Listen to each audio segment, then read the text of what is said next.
Today, on the tiny island of Iwo Jima, the only thing disturbing the silence is the sound of birdsong.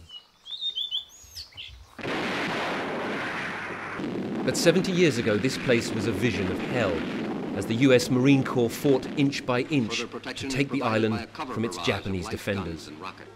It remains the bloodiest battle in US Marine Corps history. Today, on top of Mount Suribachi, more than 20 survivors of that battle have come back. Now in their 90s, it is perhaps their last chance. Corporal Herschel Woody Williams was a flamethrower operator, a job few survived for very long. He won the Congressional Medal of Honor on the same day this iconic photograph was taken of the US flag being raised over Mount Suribachi. It was the flag, as far as I'm concerned, that made the difference. This was the first time that we really got their country, part of their country.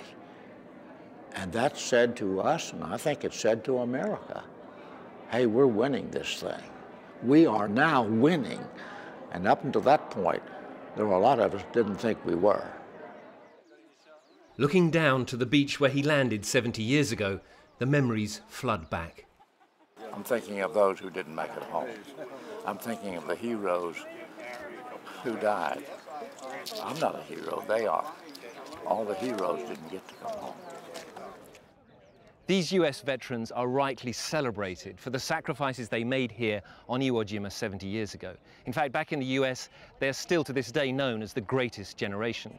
But the same cannot be said for the Japanese men who served here. In fact, it's telling that there is only one Japanese veteran here today, and the only way he could get here was by coming with the Americans. That man is 88-year-old Tsuruji Akikusa. Today there is great excitement that he is here.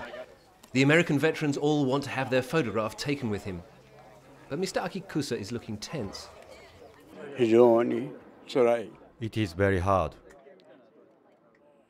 In my mind, images of what happened then have suddenly come flooding back. I feel very, very sad. It's hard to imagine what those memories are like. As an 18-year-old, Mr. Akikusa spent 2 months deep in a tunnel like this one under Iwo Jima. He was badly injured and slowly starving to death. The Americans pumped water into the cave. We are filthy. It's stuck of excrement and dead bodies. So some jumped into the water to wash. Then the water exploded. Gasoline was mixed with the water. The cave became a sea of flame. Their skin was hanging and bleeding. It was like hell. Many here. Despite this, he says he holds no grudge against his former enemies. He says they all experienced sacrifice and loss.